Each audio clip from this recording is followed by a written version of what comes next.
প্রিয় শিক্ষার্থীরা, তোমরা কেমন আছো? আশা করি ভালো আছো। পাথরঘাটা বালিকা উচ্চ বিদ্যালয়ের পক্ষ থেকে আজকের এই অনলাইন ক্লাসে তোমাদেরকে স্বাগত জানাচ্ছি। আমাদের আজকের বিষয় অষ্টম শ্রেণী দ্বিতীয় অধ্যায় থেকে পাঠ, এবং দ্বিতীয় অধ্যায়ে বিষয় হলো মুনাফা। সেই মুনাফা থেকে আমরা সমস্যাগুলি সমাধান করব। এই সমস্যার সমাধান করার আগে মুনাফা কি সেটা আমাদেরকে জানতে হবে। এখানে আমি যদি ব্যাংকে 100 টাকা জমা দিই, আমাকে 1 বছর পরে ব্যাংক যদি 5 টাকা অতিরিক্ত দেয়, এখন এই 5 টাকাকে বলা হবে মুনাফা, অর্থাৎ বিনিয়োগকৃত। আমি যে টাকাটা ব্যাংকে জমা রাখলাম সেটাকে বলা হয় বিনিয়োগকৃত অর্থ বা মূলধন। যে মূলধনটা আমি বিনিয়োগ করলাম সেই মূলধনের সহ নির্দিষ্ট মেয়াদ শেষে আমাকে যদি ওই মূলধনের বাইরে অতিরিক্ত অর্থ প্রদান করে সেটাকে আমরা মুনাফা বলি। তাহলে আশা করি মুনাফা কি তোমরা সেটা বুঝতে পেরেছ। এখন সরল মুনাফা কি? সরল মুনাফা মানে আমি 100 টাকা জমা দিলাম ব্যাংকে, সেটা আমাকে বছর শেষে 5 টাকা মুনাফা দিল। এখন এই টাকাটা আমি তুললাম না, সেটা আমি পরবর্তী বছরও রেখে দিলাম। তখন পরবর্তী বছরও যদি আমাকে আবার 5 টাকা দেয়, এর পরের বছরও যদি আবার 5 টাকা দেয়, তাহলে আমি বুঝবো যে আমার প্রারম্ভিক বিনিয়োগকৃত টাকার উপর শুধুমাত্র সুদটা দিচ্ছে বা মুনাফাটা দিচ্ছে। তখন সেটাকেই বলা হবে সরল মুনাফা। আর চক্রবৃদ্ধি মুনাফা হলো আমি ব্যাংকে টাকা জমা দেওয়ার পর যদি আমাকে পরের বছর 5 টাকা মুনাফা দেয়, আমি সেই টাকা যদি না তুলি, তাহলে পরের বছর আমার শুরুতে প্রারম্ভিক মুনাফা হবে 100, প্রারম্ভিক মূলধন হবে 105 টাকা। তার পরবর্তী বছর 105 টাকার উপর আমাকে মুনাফা দেবে। তো মনে করো 105 টাকার উপর তারা মুনাফা দিল 5 টাকা 25 পয়সা। তার পরের বছর হয়ে যাবে প্রারম্ভিক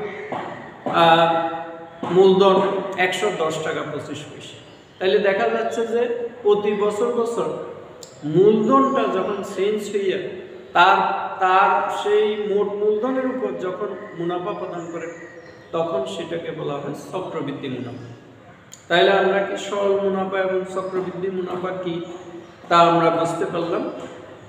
তাহলে মনে করো আমি একটা ছাগল 5000 টাকা দিয়ে ক্রয় করেছি, তাহলে যে টাকা দিয়ে আমি ক্রয় করেছি সেটাকে বলা হয় ক্রয় মূল্য।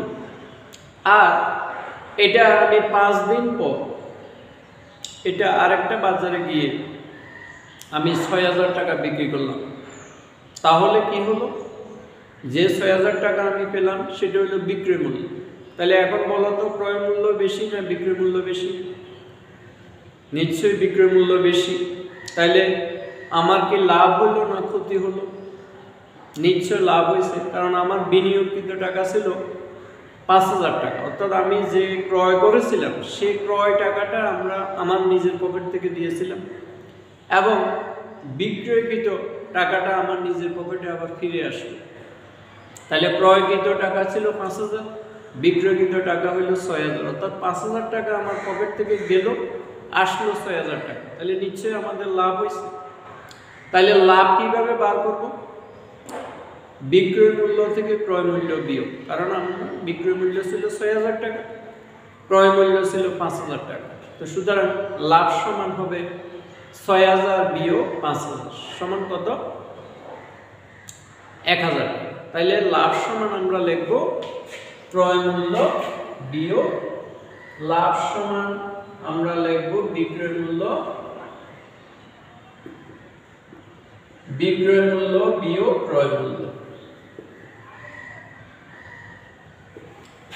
অপরপক্ষে যদি আমি ছাগলটি 5000 টাকা দিয়ে ক্রয় করে পরের হাটে যদি আমি 4000 টাকা বিক্রি করি তাহলে নিশ্চয় আমার পকেট থেকে চলে গেল 5000 টাকা, পরবর্তীতে বিক্রয়কৃত টাকা আসলো 4000 টাকা, তাহলে আমার টাকা কমে গেল। কমে যাওয়া মানে কি ক্ষতি হলো। তাহলে ক্ষতিটা কিভাবে হিসাব করব? ক্ষতির ক্ষেত্রে ক্রয় মূল্য বেশি, তাহলে ক্রয় মূল্য কে আগে লিখব, বিয়োগ বিক্রয় মূল্যকে পরে লিখব। তাহলে ক্ষতি সমান ক্রয় মূল্য বিয়োগ বিক্রয় মূল্য। এখন আমার এখানে শতকরা কি পরিমাণ লাভ বা ক্ষতি হইল? মনে করো এখানে 5000 টাকা আমি বিনিয়োগ করেছি, 5000 টাকায় লাভ হয় 1000 টাকা। সুতরাং 1 টাকায় লাভ হয় কত? 5000 ভাগের 1000।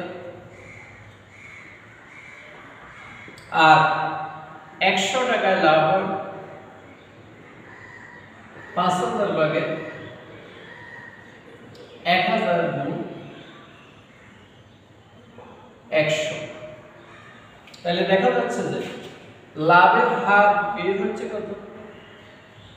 লাভের হার সমান আমার বিনিয়োগকৃত টাকা ছিল কত? 5000 টাকা। আর 1000 টাকা হলো কি মূলধন, আর 100 টাকা হলো কি মানে 100 টাকার উপর আমার লাভ কত হইল। তাহলে লাভের হার হবে যে কি মুনাফা গুণ 100 বাই ক্রয় মূল্য। তাহলে লাভের হার বাই করতে হবে মুনাফা গুণ 100 বাই ক্রয় মূল্য, অর্থাৎ কত টাকা মুনাফা হয়েছে বা লাভ হয়েছে। লাভ আর মুনাফা একই জিনিস, লাভ গুণ 100 বাই ক্রয় মূল্য। তাহলে এইভাবে আমাদেরকে লাভের হার বের করতে হবে। তেমনি ভাবে ক্ষতির হার কিভাবে বের করতে হবে? ক্ষতির হার সমান হবে ক্ষতি, এখানে যে মুনাফা হয়েছে সেটা, বা এখানে লাভও লিখতে পারো, লাভ গুণ 100, আর এখানে হবে ক্ষতি গুণ 100 বাই ক্রয় মূল্য। তাহলে বোঝা যাচ্ছে যে লাভ ক্ষতি কিসের উপর নির্ভর করে? ক্রয় মূল্যের উপর। লাভ ক্ষতি ক্রয় মূল্যের উপর নির্ভর করে। তাহলে আশা করি তোমরা এই বিষয়গুলো বুঝতে পেরেছ। এখন আসো আমরা এখানে উদাহরণের অঙ্কটা দেখি। একজন দোকানদার প্রতি হালি ডিম 25 টাকা দরে ক্রয় করে প্রতি 2 হালি 56 টাকা দরে বিক্রয় করলে তার শতকরা কত লাভ হবে? তাহলে এখন দেখো প্রতি হালি, এক হালিতে কয়টি? 4টি। তাহলে সে এক হালি ডিম 25 টাকা দরে ক্রয় করেছে। এখন ক্রয় করে সে নিশ্চয় অনেকগুলো ডিম ক্রয় করেছে। এখন সেখান থেকে সে 2 হালি 56 টাকা দরে বিক্রি করবে। এখন উভয় দিকে পরিমাণ সমান রাখতে হবে, অর্থাৎ আমি 1 হালি ক্রয় করেছি, বিক্রি করছি 2 হালি, তাহলে আমাকে এখানে 2 হালি ক্রয় মূল্য দেখাতে হবে। অথবা বিক্রয়কৃত 2 হালির দাম 56 টাকা, 1 হালির ক্রয় মূল্য বিক্রয় মূল্য বের করে নিতে হবে। তাহলে উভয় দিকে পরিমাণ সমান রাখতে হবে। তাহলে আমরা কিভাবে করবো দেখো, যে আমরা লিখব 1 হালি ডিমের ক্রয় মূল্য 25 টাকা। তাহলে এটা উদাহরণ 1। 1 হালি ডিমের ক্রয় মূল্য সমান 25 টাকা। সুতরাং 2 হালি ডিমের ক্রয় মূল্য সমান 25 গুণ 2। যেহেতু ডিমের পরিমাণ বেশি তাহলে টাকার পরিমাণও বেশি হবে, কারণ তুমি বাজার থেকে 1 হালি ডিম তোমাকে 25 টাকা বললো, তাহলে 2 হালি বললে 2 দিয়ে দিচ্ছে, গুণ করে তোমাকে বলবে, তাহলে 25 দুগুণে কত? 50 টাকা। তাহলে আমরা 2 হালি ডিমের ক্রয় মূল্য পেলাম 50 টাকা। আবার বললো 2 হালি ডিমের বিক্রয় মূল্য, তাহলে 2 হালি ডিমের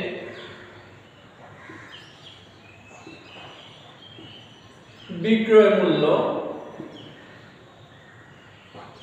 সমান 56 টাকা।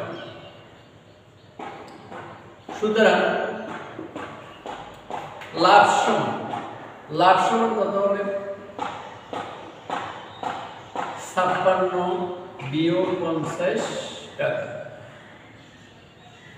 সমান 6 টাকা। তাহলে 2 হালি ডিমের বিক্রয় মূল্য 56 টাকা, লাভ হলো 6 টাকা। তাহলে লাভ প্রতি কিসের উপর নির্ভর করে? তোমাদেরকে কিছুক্ষণ আগে বলেছি লাভ প্রতি ক্রয় মূল্যের উপর নির্ভর করে। এখন ক্রয় মূল্য কোনটা ধরবে? আমি যে পরিমাণ হালির কথা বলছি সেই হালি ক্রয় করতে যে টাকাটা লাগে সেটাই হলো ক্রয় মূল্য। তাহলে ক্রয় মূল্য হলো 50 টাকা। তাহলে লিখবা যে 50 টাকায় লাভ হয়, 50 টাকায় লাভ হয় 6 টাকা। সুতরাং 1 টাকায় লাভ হয় কত টাকা? 50 ভাগে 6 টাকা। আর কত টাকায়? 100 টাকায় লাভ হয়। 100 টাকার নিচে বেশি হবে, বেশি হলে উপরে বল 100। 50 দিয়ে যদি 100 কে কাটি, 50 দুগুণে 100, 6 দুগুণে 12 টাকা। তাহলে 100 টাকার উপর যে টাকাটা লাভ পাইছি সেটাকেই বলা হয় লাভের হার। অর্থাৎ হার সবসময় শতকরায় বের করতে হয়। তাহলে সুতরাং লাভ কত পার্সেন্ট? শতকরা যখন আমি লিখব তখন শতকরা মানে পার্সেন্ট বুঝাবে। তাহলে সুতরাং লাভের হার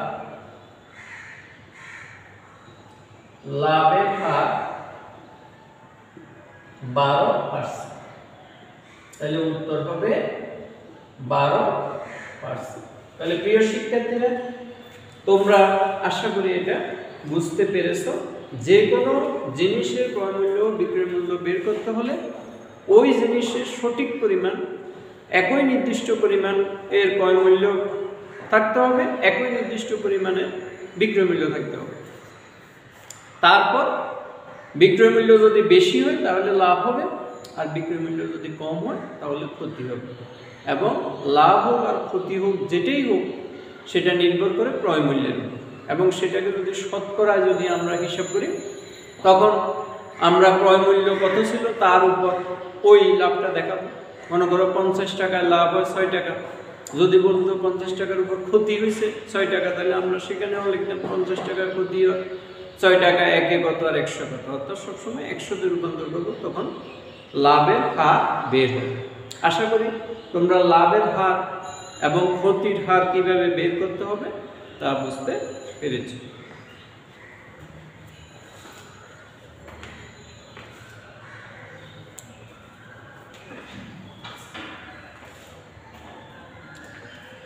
এখন আমরা চলো তোমরা উদাহরণের অঙ্কগুলা দেখে নিবে।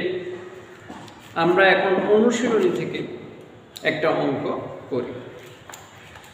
সেখানে অনুশীলনীর 1 বলা হয়েছে একটি পণ্যদ্রব্য বিক্রয় করে পাইকারি বিক্রেতা 20%, খুচরা বিক্রেতা 20% লাভ হয়। যদি দ্রব্যটির খুচরা মূল্য 576 টাকা হয় তবে পাইকারি বিক্রেতার ক্রয় মূল্য কত? তাহলে দেখো, একটা জিনিস দ্রব্য বিক্রয় করে, এখন যে জিনিস আমরা ক্রয় করি, আমরা যদি ক্রেতা হই তাহলে এখানে ক্রেতা আগে হবে। ক্রেতা যে মূল্যে ক্রয় করছে সেটা হলো ক্রয় মূল্য। তাহলে এটা হলো ক্রয় মূল্য এবং সর্বশেষ বিক্রেতার হলো বিক্রয় মূল্য। বিক্রয় মূল্য আর এটা হলো ক্রেতার ক্রয় মূল্য। ক্রেতা মানে ভোক্তা, যিনি এটা নিজের জন্য ক্রয় করেন। এখন এই বিক্রয় মূল্যটা যিনি বিক্রয় করেছেন নিশ্চয় তিনি খুচরা বিক্রেতা। এই খুচরা বিক্রেতা এই জিনিসটা বিক্রয় করেছেন, খুচরা বিক্রেতা। এখন তিনি 20% লাভ ধরে ক্রেতার নিকট বিক্রি করবেন। এখন তিনি ক্রয় করেছেন কার কাছ থেকে? পাইকারি বিক্রেতার কাছ থেকে। পাইকারি বিক্রেতার কাছ থেকে তিনি ক্রয় করেছেন। তাহলে এটা এই মূল্যটা, যেমন এই যে খুচরা মূল্য যেটা বলছি আমরা, এটাকে আমরা খুচরা মূল্য বলতে পারি, খুচরা মূল্য। এখন এই খুচরা মূল্যটা খুচরা বিক্রেতার বিক্রয় মূল্য, খুচরা বিক্রেতার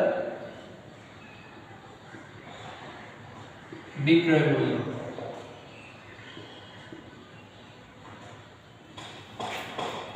এখন খুচরা বিক্রেতার ক্রয় মূল্য কার কাছ থেকে নিচ্ছে?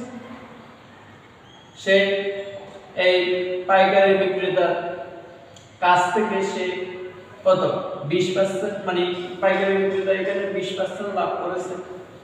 এখন 20% লাভে খুচরা বিক্রেতা এটা ক্রয় করছে, খুচরা বিক্রেতা 20% লাভ করে সে বিক্রি করছে কি ভোক্তার নিকট, আর ভোক্তার নিকট এটা হলো খুচরা মূল্য। এখন তাহলে পাইকারি বিক্রেতার ক্রয় মূল্য কত? তাহলে নিশ্চয় পাইকারি বিক্রেতা কার কাছ থেকে ক্রয় করেছে? উৎপাদনকারীর কাছ থেকে।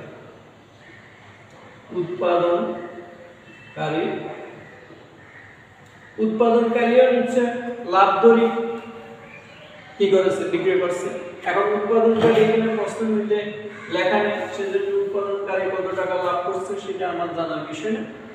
আমাদের জানার বিষয় হলো পাইকারি বিক্রেতার ক্রয় মূল্য কত, অর্থাৎ তিনি যে 20% লাভ ধরে খুচরা বিক্রেতার কাছে বিক্রি করলেন, কিন্তু তিনি কত টাকা দিয়ে ক্রয় করেছেন সেই মূল্যটা আমাকে বের করতে হবে।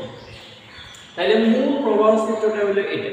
তাহলে জিনিসটি খুচরা মূল্য এখানে দিয়ে দিচ্ছে। তাহলে তোমরা প্রশ্নটা ভালো করে পড়ো। একটি পণ্যদ্রব্য বিক্রয় করে পাইকারি বিক্রেতা 20%, খুচরা বিক্রেতা 20% লাভ করে। যদি দ্রব্যটির খুচরা বিক্রয় মূল্য 576 টাকা হয়, তবে পাইকারি বিক্রেতার ক্রয় মূল্য কত? তাহলে আমাকে একটা তথ্য শুধু দিচ্ছে, সেটা হলো খুচরা বিক্রয় মূল্য 576 টাকা। তাহলে তোমরা প্রথমে আগে লিখবে যে খুচরা দ্রব্যটির খুচরা বিক্রয় মূল্য সমান 576 টাকা। এক অনুশীলনী 1 দেওয়া আছে দ্রব্যটির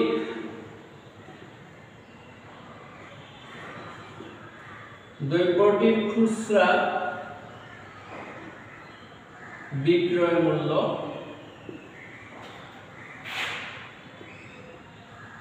সমান 576 টাকা।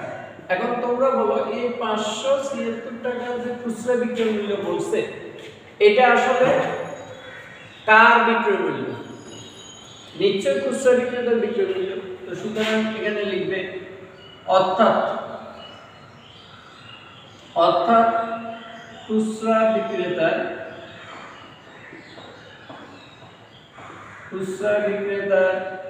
বিক্রয় মূল্য কত টাকা? 576 টাকা। এখন খুচরা বিক্রেতা নিশ্চয় আরো কম মূল্যে ক্রয় করে আনছে, কারণ সে তো 20% লাভ ধরে সে কি করলো? বিক্রয় করেছে। তাহলে তোমরা লিখবে খুচরা বিক্রেতার ক্রয় মূল্য, খুচরা বিক্রেতার ক্রয় মূল্য কত টাকা হলে? 100 টাকা হলে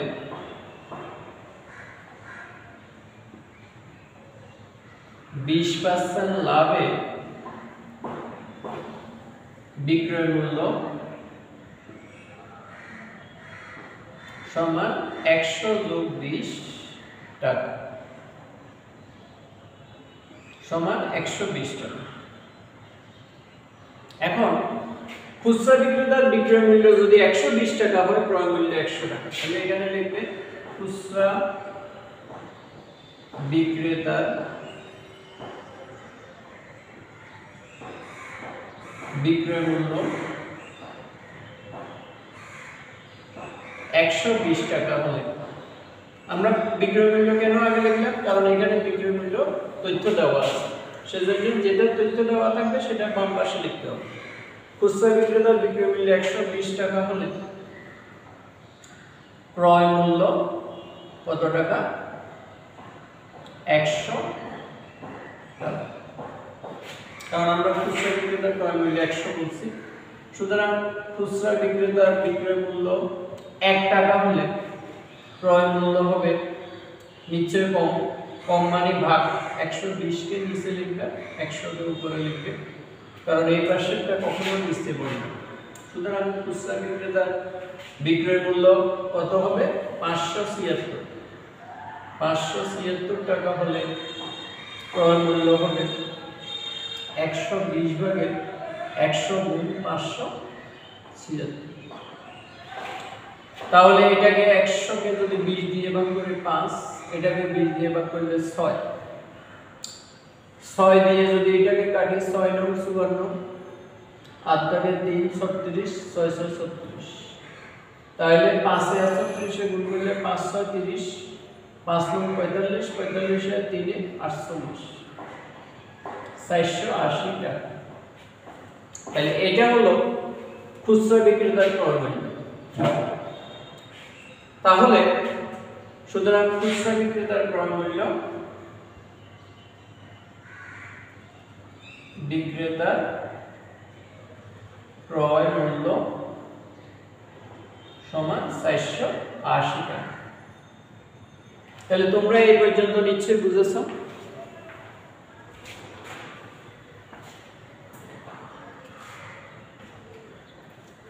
এখন এই খুচরা বিক্রেতার ক্রয় মূল্য যখন 480 টাকা হলো, তাহলে নিশ্চয়ই এই খুচরা বিক্রেতা কার কাছ থেকে ক্রয় করেছে, পাইকারি বিক্রেতার কাছ থেকে ক্রয় করেছে। তাহলে নিশ্চয়ই এই টাকাটা পাইকারি বিক্রেতার কি হবে, বিক্রয় মূল্য হবে। অর্থাৎ খুচরা বিক্রেতার ক্রয় মূল্য যেটা, সে ক্রয় করছে কার কাছ থেকে, পাইকারি বিক্রেতা থেকে। পাইকারি বিক্রেতা থেকে এত টাকা দিয়ে ক্রয় করেছে, তাহলে এই টাকাটা পাইকারি বিক্রেতার কি হবে, বিক্রয় মূল্য হবে। তাহলে সুতরাং পাইকারি বিক্রেতার বিক্রয় মূল্য 480 টাকা, এটা লিখতে হবে। সুতরাং পাইকারি বিক্রেতার বিক্রয় মূল্য সমান 480 টাকা। এখন এই পাইকারি বিক্রেতা কার কাছ থেকে ক্রয় করেছে, উৎপাদনকারীর কাছ থেকে। তাহলে এখন লিখবে পাইকারি বিক্রেতা ক্রয় মূল্য 100 টাকা হলে, পাইকারি বিক্রেতার ক্রয় মূল্য 100 টাকা হলে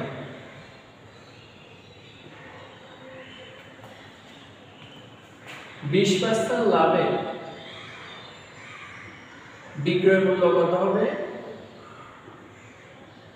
বিক্রয় মূল্য সমান 100 যোগ 20 টাকা সমান 120 টাকা। তাহলে পাইকারি বিক্রেতার বিক্রয় মূল্য হলো 120 টাকা। তাহলে এখন আমাদেরকে লিখতে হবে পাইকারি বিক্রেতার বিক্রয় মূল্য 120 টাকা হলে ক্রয় মূল্য 100 টাকা। এক হলে কত, আর 480 টাকা হবে। সুতরাং পাইকারি বিক্রেতার বিক্রয় মূল্য 120 টাকা হলে ক্রয় মূল্য সমান 100 টাকা। সুতরাং পাইকারি বিক্রেতার বিক্রয় মূল্য 1 টাকা হলে ক্রয় মূল্য সমান 120 ভাগের 100 আর পাইকারি বিক্রেতার বিক্রয় মূল্য 480 টাকা হলে বিক্রয় মূল্য সমান 120 ভাগের 100 গুণ 480। এখন 120 দ্বারা যদি 480 কে ভাগ করি 4 12 48 60, তাহলে হবে 400 টাকা। তাহলে দেখো পাইকারি বিক্রেতার বিক্রয় মূল্য 120 টাকা হলে ক্রয় মূল্য 100, 1 টাকা হলে নিচে কম মূল্যে ভাগ 120 ভাগের 100, আর পাইকারি বিক্রেতার বিক্রয় মূল্য 480, কারণ আমরা সর্বশেষ যে টাকাটা পেলাম সেটা হলো পাইকারি বিক্রেতার বিক্রয় মূল্য। তাহলে 120 ভাগের 100 গুণ 480, 120 দ্বারা যদি এটাকে ভাগ করি 4 সমান 400 টাকা, আর এটা হলো পাইকারি বিক্রেতার ক্রয় মূল্য। সুতরাং পাইকারি বিক্রেতার ক্রয় মূল্য সমান 400 টাকা। তাহলে উত্তর হবে, আমাকে পাইকারি বিক্রেতার ক্রয় মূল্য বের করতে বলছে, তাহলে উত্তর হবে 400 টাকা। তাহলে আশা করি তোমরা এই অঙ্কটা বুঝতে পেরেছো।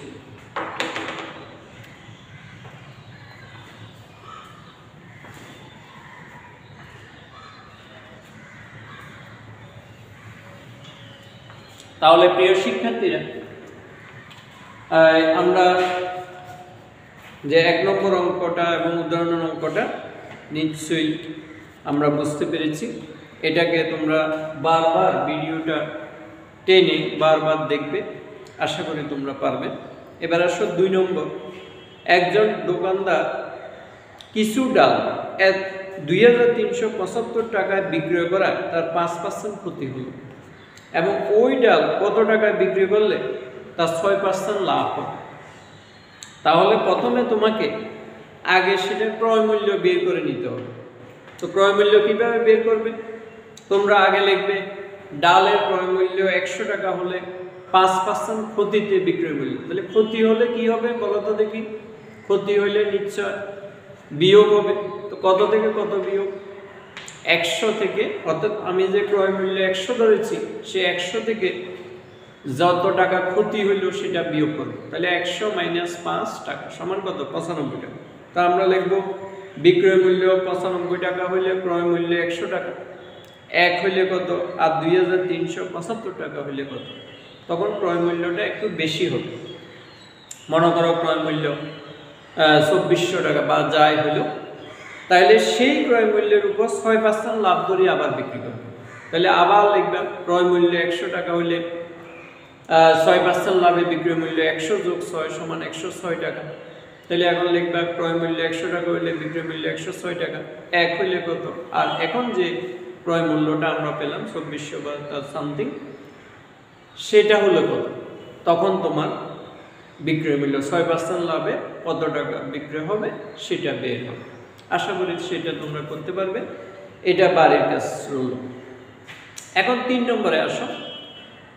30 টাকায় 10টি দরে এবং 15টি দরে সমান সংখ্যক কলা ক্রয় করে। দেখো এখানে সংখ্যা দেওয়া আছে, তখন 30 টাকায় 10টি আর 15টি, এই নিয়মে যখন অঙ্ক আসবে, টি যুক্ত কোনো অঙ্ক আসবে, তখন একটি একটি করে বের করে নিবে এবং সবগুলো কলা 30 টাকায় 12টি দরে বিক্রি করবে। তাহলে এখানে আগে ক্রয় করছে 30 টাকায় 10টি আর 15টি, সেখান থেকে আমরা একটি একটি করে বের করে নেব। তাহলে কিভাবে করবো দেখো।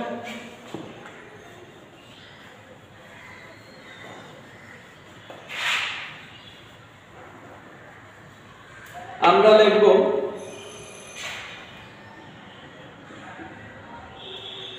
10টি কলা ক্রয় মূল্য সমান 30 টাকা। তাহলে 10টি কলার ক্রয় মূল্য যদি 30 টাকা হয়, একটি কলার ক্রয় মূল্য কত বলো তো দেখি? কম হবে না বেশি হবে? 10টি কলা নিচ্ছে বেশি টাকা লাগবে আর একটি কলা কম টাকা লাগবে, কম হলে আমাকে ভাগ করতে হবে। তাহলে আমাকে 30 কে উপরে লিখতে হবে আর 10 কে নিচে লিখতে হবে। তাহলে ভাগ করলে 10 দিয়ে 30 কে ভাগ করলে কত হয়? 3 টাকা। তাহলে আমরা প্রথম ধাপে একটি কলা ক্রয় করছি 3 টাকা দিয়ে। দ্বিতীয় ধাপে আবার 15টি, 30 টাকা 15টি মানে 15টি কলা ক্রয় মূল্য সমান 30 টাকা। সুতরাং একটি কলার ক্রয় মূল্য সমান 15/30 টাকা। তাহলে এখানে আমরা পাইলাম 2 টাকা। তাহলে দেখো প্রথম ধাপে আমরা একটি কলা ক্রয় করছি 3 টাকা দিয়ে, দ্বিতীয় ধাপে একটি কলা ক্রয় করছি 2 টাকা দিয়ে। তাহলে এখন আমরা এই দোনো ধাপে মোট কয়টি কলা? তাহলে সুতরাং 1 + 1 বা 2টি কলার ক্রয় মূল্য কত? প্রথম ধাপে একটি কলার ক্রয় মূল্য পাইছি 3 টাকা, দ্বিতীয় ধাপে একটি কলার ক্রয় মূল্য পাইছি 2 টাকা। তাহলে মোট পাইলাম কত? 2টি কলার ক্রয় মূল্য হলো 5 টাকা। তাহলে এটা গেল 2টি কলার ক্রয় মূল্য। এখন আমরা আবার 2টি কলার বিক্রয় মূল্য বের করব। তাহলে এখানে লিখছে যে 30 টাকা 12টি ধরে বিক্রি করলাম। তাহলে আমরা আবার এখানে লিখব 12টি কলার বিক্রয় মূল্য 30 টাকা। 12টি কলার বিক্রয় মূল্য সমান 30 টাকা। সুতরাং একটি কলা বিক্রয় মূল্য নিচে কম হবে, কম হলে ভাগ 12 কে নিচে লিখবে, 30 কে উপরে লিখবে। যেহেতু এখানে 2টি কলা ক্রয় মূল্য বের করেছি, তাহলে সেজন্য এখানে 2টি কলার বিক্রয় মূল্য বের করতে হবে। কারণ আমাদেরকে লাভ ক্ষতি নির্ণয় করতে হলে সমান সংখ্যক পণ্য হিসাব করতে হবে। তাহলে এখানে যেহেতু 2টি, এখানেও 2টি হবে। তাহলে 12/30 গুণ 2 টাকা। তাহলে এখন আমি যদি 6 দিয়ে এটাকে কাটি 5 হবে, এটাকে 6 দিয়ে কাটলে 2 হবে, 2 দিয়ে 2 কে কাটলে 1 হবে। তাহলে 5 থেকে কত? 5 সমান 5 টাকা।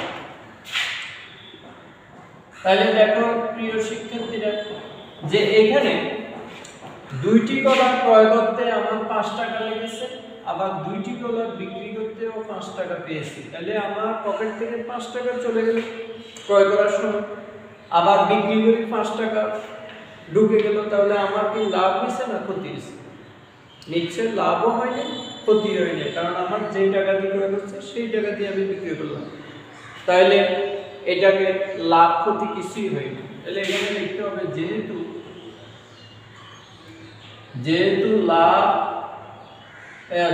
ক্রয় মূল্য এবং বিক্রয় মূল্য একই, ক্রয় মূল্য এবং বিক্রয় মূল্য একই, সেহেতু লাভ ক্ষতি কিছুই হয়নি। লাভ ক্ষতি কিছুই হয়নি। তাহলে উত্তর হবে, উত্তর লাভ ক্ষতি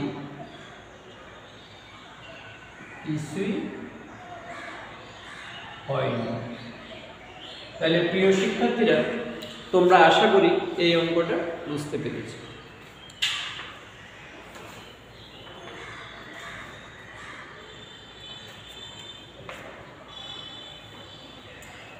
এখন আসো 4 নাম্বার অঙ্ক। বার্ষিক শতকরা মুনাফা হার 10.50 টাকা হলে 2000 টাকার 5 বছরের মুনাফা কত হবে? তাহলে বার্ষিক শতকরা মুনাফার হার, এই কথার অর্থ হলো কি 100 টাকা 1 বছর। বার্ষিক মানে 1 বছর, আর মুনাফার হার সবসময় হয় যে 100 টাকার উপর।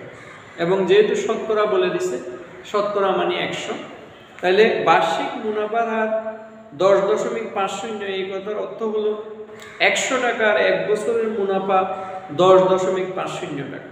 তাহলে সেইভাবে 2000 টাকার 5 বছরের মুনাফা কত হবে?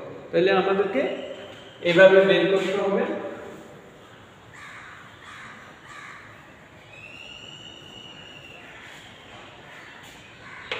চার নাম্বার অঙ্ক, 100 টাকার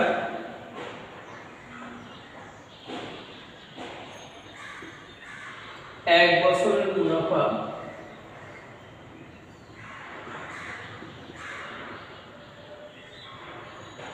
সমান 10.50 টাকা।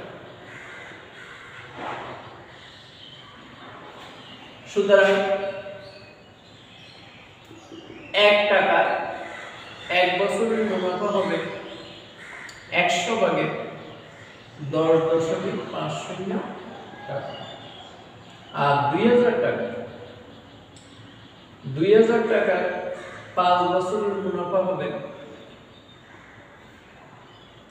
100 ভাগে 10.50 গুণ।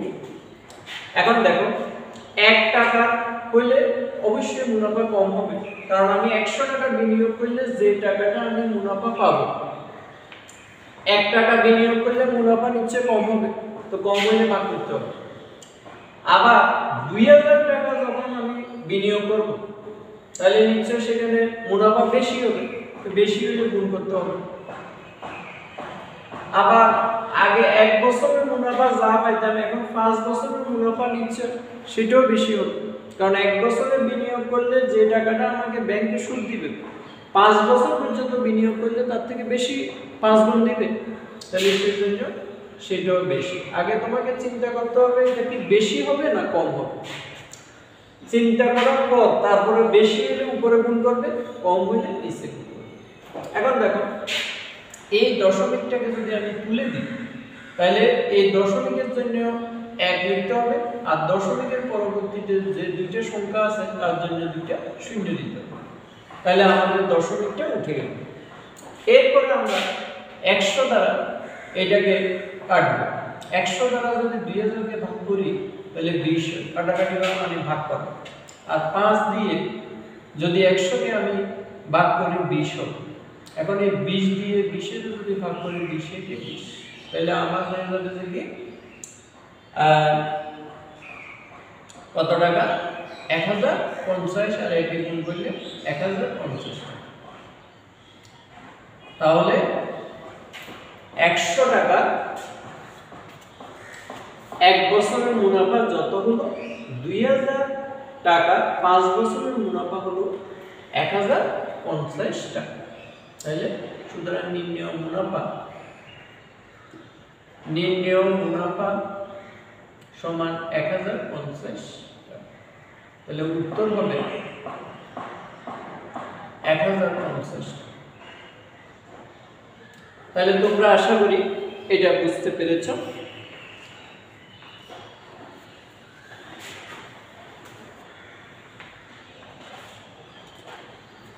এখন আমরা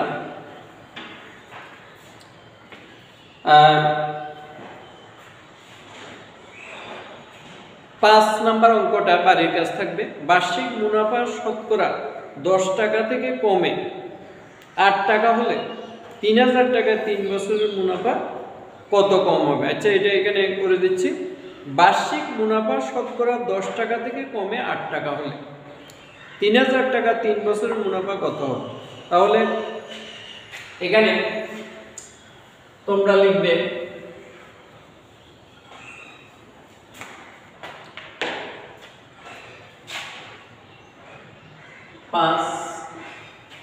আসল 100 টাকা হলে,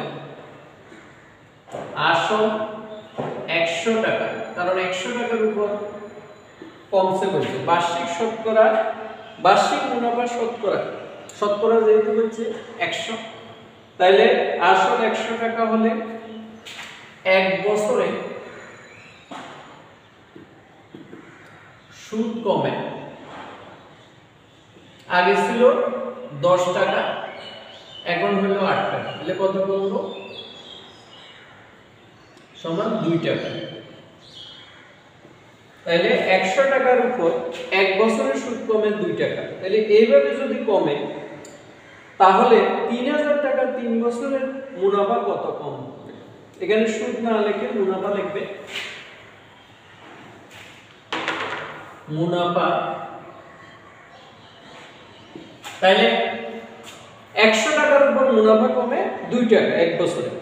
তো তেমনি ভাবে 3000 টাকা 3 বছরের কত মুনাফা কমে? তাহলে আমরা এই লাইনটাকে এইভাবে লিখব, 100 টাকা 1 বছরে সুদ কমে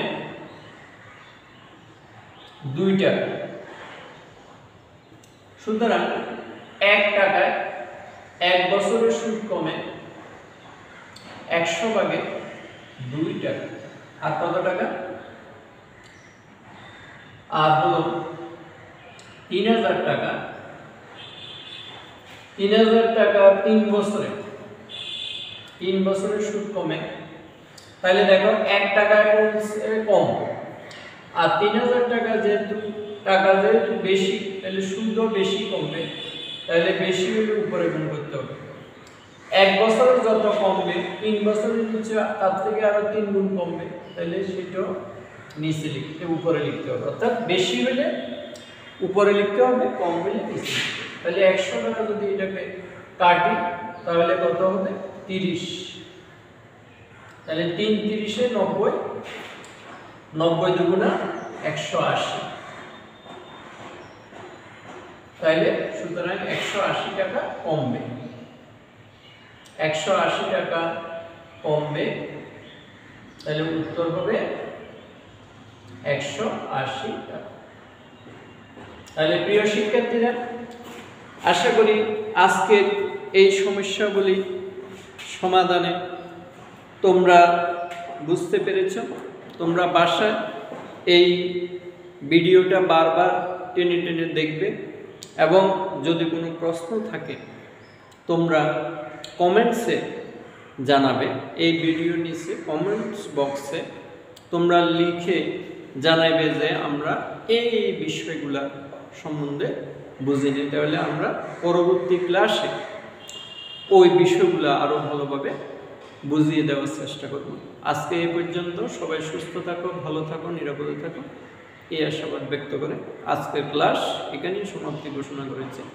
ধন্যবাদ সবাই।